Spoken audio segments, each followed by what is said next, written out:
मसरूफ है दिल कितना, मसरूफ है दिल कितना, इंतजार में तेरे प्यार में। হ্যালো এভরিওয়ান, আমি পুনম কথা বলবো তেরে প্যার মে গানটি নিয়ে। গানটি কিন্তু ইতিমধ্যে আমরা ইউটিউবে দেখে নিয়েছি।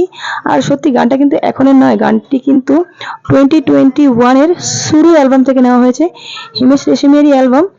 আর সেখানে আমরা প্রথম গানটি শুনতে পাই, এখানে আবার রিইউজ হচ্ছে গানটি। আর একটা কথা বলবো, হিমেশ রেশমিয়ার কিন্তু সত্যি দম আছে।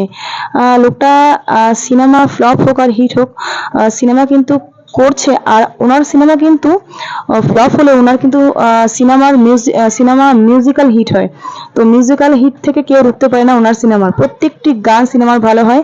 আর ব্যাডাস রবি কুমারের গানগুলো কিন্তু ইতিমধ্যে আমরা অনেকগুলো গানই শুনে নিয়েছি ইউটিউব থেকে, প্রত্যেকটা গানই কিন্তু ভালো।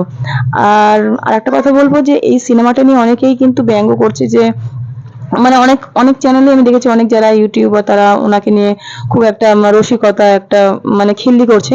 সেটা কিন্তু করা ঠিক নয়, কারণ সিঙ্গাররা যারা সিঙ্গার আছে তারা কিন্তু অনেকেই কিন্তু অ্যাক্টিং করেছেন সিনেমাতে, সেটা কুমার শানু হোক, সোনু নিগম, কিশোর কুমার, অনেকেই যারা সিঙ্গার তারা কিন্তু সিনেমাতে অ্যাক্টিং করেছেন।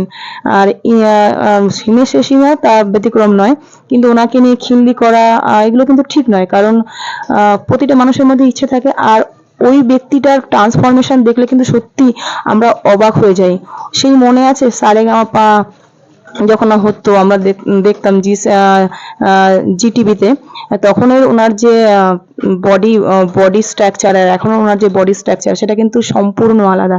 তো মানুষটা কিন্তু হিম্মত আছে, ক্ষমতা আছে, আর মানুষ ইচ্ছা করলে কিন্তু সব পারে। তো ব্যাডাস রবি কুমার মানে একটা সম্পূর্ণ অ্যাকশন মুভি, গানগুলো অত্যন্ত ভালো। আর সিনেমাটা নিয়ে সত্যি আমি এক্সাইটেড, বিকজ অফ আমি খুব ভালোবাসি এই ধরনের সিনেমা, গান হবে মিউজিক্যাল একটা সিনেমা, যেটা প্রত্যেকটা গান ভালো হবে কিংবা অ্যাকশন, এই ধরনের সিনেমা খুব ভালোবাসি। তাছাড়া এই সিনেমাটা নিয়ে কিন্তু অনেকেই বলছে যে সিনেমা মানে অনেকে আমি শুনেছি যে সিনেমাটা শুধু দেখাচ্ছে যেমন মানে ট্রেইলারে যেমন দেখাচ্ছে ওরকম নাও হতে পারে অ্যাকশন, কিন্তু সেটা মনে হচ্ছে না। সেটা মনে হচ্ছে যে ট্রেইলারে যেরকম দেখাচ্ছে অ্যাকশন, তার থেকে বেশি অ্যাকশনই দেখা যাবে সিনেমাটায়। তো যাই হোক, ওয়েট করে আছি সিনেমাটা রিলিজের ডেট পর্যন্ত। Thank you so much for watching সিনেপু। Tata, bye bye, take care.